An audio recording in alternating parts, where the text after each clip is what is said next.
Hey, first graders, here we go. Chapter 6 of Mary Pope Osborne's Magic Treehouse, Midnight on the Moon. So at the end of chapter 5, Jack and Annie were looking through a telescope and they saw what they called a spaceman.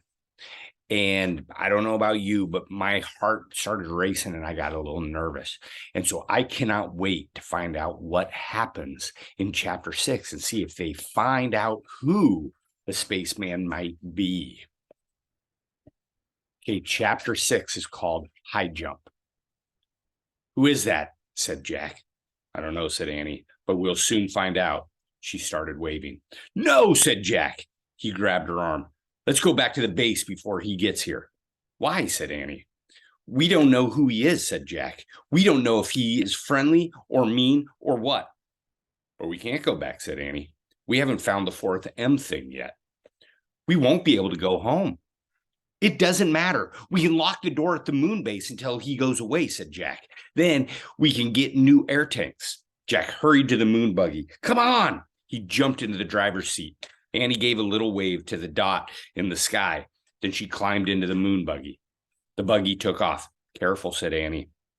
They bumped over the rocks as Jack turned the buggy around. Then they zoomed toward the pass. Jack steered around craters and rocks. More than once, the buggy nearly tipped over. Whoa, slow down, said Annie. They were almost at the mountain pass. Suddenly, a cloud of dust flew up in front of them. The ground trembled. Watch it, said Annie. Jack couldn't see a thing. He stepped on the brake. The buggy jerked to a stop. The dust settled. A giant rock had fallen into the narrow pass. It was stuck between two walls of a rock. They were trapped. Jack quickly found a picture of a giant rock on the moon book. He read aloud, rocks of all sizes crash into the moon from outer space. These rocks are called meteorites. We're lucky that meteorite didn't land on us, said Jack. Yeah, and I guess it's too big to be the M thing, said Annie. She climbed out of the moon buggy and was standing by the meteorite. It was more than twice as tall as she was. Jack looked at the black sky. The flying thing was nowhere in sight yet. We'll have to jump over it, said Annie. Jump? I don't think so, said Jack. It's too high. I'm going to try anyway, said Annie. Wait, let's think first, said Jack. But Annie was already backing up. 1, 2, 3, go, she shouted, and took giant leaping steps toward the meteorite.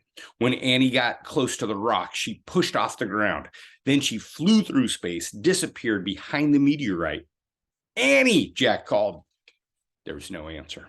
Oh, brother, Jack said. He backed up, took off toward the rock. He jumped as high as he could. Then he was flying through space. Jack hit the ground and fell face down into the dust. Jack tried to stand, but his suit was too bulky. He tried to roll over, but his suit made even that impossible. Oh, no, he groaned. Not again. Are you here? Asked Annie. Did you make it? Yes. Jack was relieved to hear her voice, but he couldn't turn his head to see her. He could only hear her over the radio. Can you help me up? He asked. Nope, said Annie. Why not? I fell down too, she said. Oh, brother, Jack sighed. Now we're in really, really big trouble. He tried to stand again and failed. Can you see anything? He asked. Just the sky, said Annie. Wow, is it weird. I'm worried about our air tank, said Jack. I feel like it's been 2 hours. Jack, said Annie. And what about that moon man, said Jack. Where did he go? Jack, whispered Annie. What? He's here, she said. The moon man is here. What? He's standing above me. And that is the end of the chapter. Oh my gosh, I cannot wait for next week. I need to read the next chapter to find out who that is. What did you notice? What did you wonder? I can't wait for chapter 7. See you soon.